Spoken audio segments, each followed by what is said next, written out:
we're gonna look at some Murph recovery today. And we're gonna start by a long quad mash, right? So we wanna spend at least 2 minutes aside, and we're gonna do one long pressure wave up the quads. They're probably gonna be pretty sore, so I really recommend having a friend step on the barbell. That would be a really mean thing to do. We're gonna start with the broad sleeve here and not this end of the collar, okay? All we're gonna do is start down by your knee, so get right on touching that kneecap, and it's a little tender for Brittany here, right? Her kneecap's right here. So she's actually using her hand to take some weight off, so it's tolerable, right? Don't put yourself in discomfort. And all we're gonna do is we're gonna spend 2 minutes doing one single pass. So we're gonna roll there, you can hang out there if it's terrible for you, hang out there. You can do a contract, relax here, so squeeze your quad as hard as you can, breathe in, hold your breath, squeeze, and then slowly exhale and try to relax as much as you can with that barbell sink in deep. If you feel like you're still on there, try it again. Because you're probably gonna think I'm relaxed, and then you do a couple kind of contract, relax, and realize I'm actually not that relaxed. Okay, feeling okay there? Do you think you can let it sink in a little bit more? No? All right, so then roll up just a little tiny bit there. Right. So find that next terrible area. No pain faces, guys, no pain faces, right? Don't go in the pain cave. The reason we don't want to make a pain face is because we're trying to relax our central nervous system, right? So you have your rest and digest and your fight or flight system. We don't want to activate your fight or flight. If you're making pain faces and holding your breath and taking short, shallow breaths, then you're confusing your body. You're giving different signals. You're putting input to your muscles to say, hey, relax. But the rest of your body is saying, ooh, this is a threatening situation. We need to respond appropriately. So let everything calm down. Incorporate slow breathing. If you do yoga, incorporate some of that counted breathing, right? 4, 5, 6 seconds in, hold 3, 4, 5 seconds. Exhale and relax over 4, 5, 6 seconds, and just keep that pace, whatever's manageable for you, right? So we're gonna go from here, and we're gonna roll all the way up to the hip, over 2 to 3 minutes. If you go 5 minutes, that's not bad, guys. Do what you gotta do. So we'll take this off so you stop getting tortured there. And we're gonna look at mashing our calves. Let me just grab a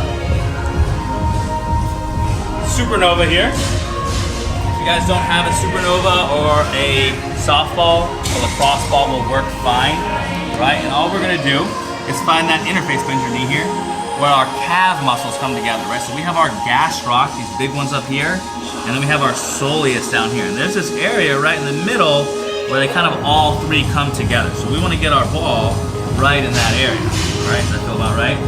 And then what we're gonna do is add a little bit of pressure by figure fouring this leg across right over top the ball, right? Is that uncomfortable there? A little bit. So if that's not terribly uncomfortable, just search around, go a little bit lateral, up, there it is, right?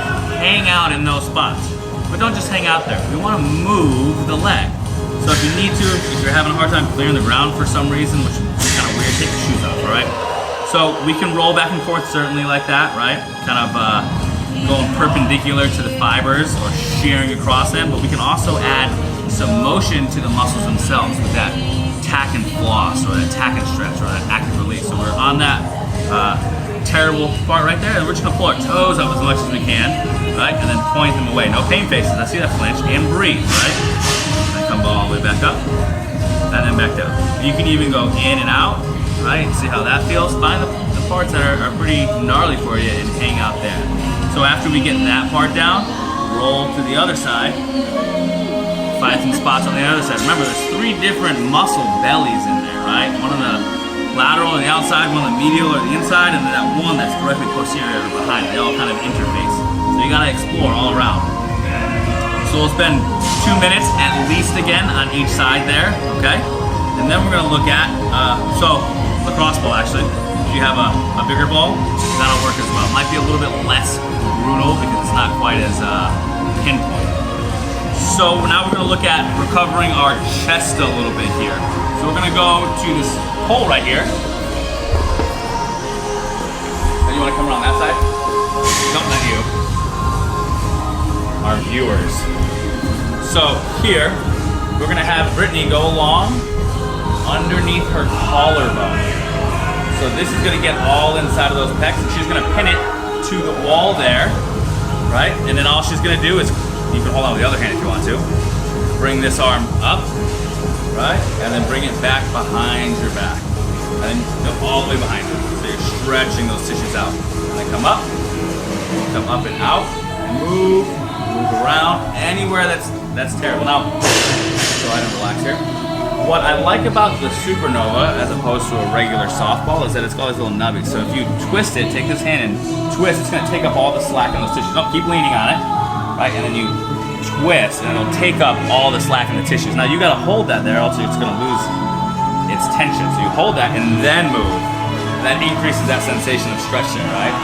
So we'll move up. Sorry about that.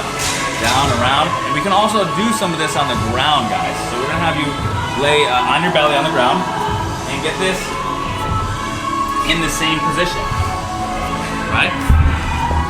Yep, so come around and do the same thing. Grab that, twist it up, and come all the way up over your head. You can slide on the ground if you want to.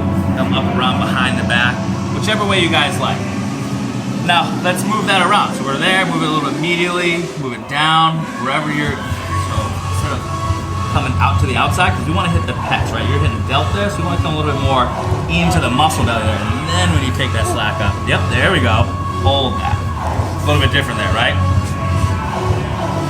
Good. So go ahead and stand up real quick. So take a look at this, guys.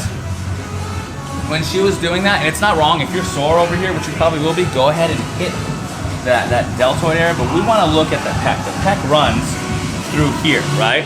So if we start underneath the collarbone, that's good, but then we want to move over to this area where there's a bulk of that meat. When you come in here, in the armpit, the pec makes up the front of it. So all of this is pec tissue. So we got to get in there and move all of that tissue around, all right? Guys, take this. If there's other areas on your body that are super sore, tender, if you've got your triceps, right, whatever, set up on a bar, roll out your triceps on the bar. If it's your lats, get on a foam roller on the lats. But try to spend a solid 15 minutes, just at least 15 minutes, forcing blood flow into those tissues via the foam rolling, okay? I would also recommend that even though you just did a whole bunch of pull-ups, push-ups, and air squats, to do a couple rounds of like 5, 10, 15. If you attack Cindy, if you attacked Murph like that in that Cindy style, that's fine. But we just want to kind of grease the groove and increase the blood flow to those muscles. You guys have all been there where you're super sore and you go to squat and you're like, oh, I can't do this. Oh, this hurts so bad. But then by the time you work your way down, right, it's not quite as bad. So we want to keep those tissues moving and force tons of blood flow. Drink lots of water, right? Lay off the beer a little bit. And enjoy the rest of your Memorial Day. We'll catch you next time, guys. Here on the Human Performance Project.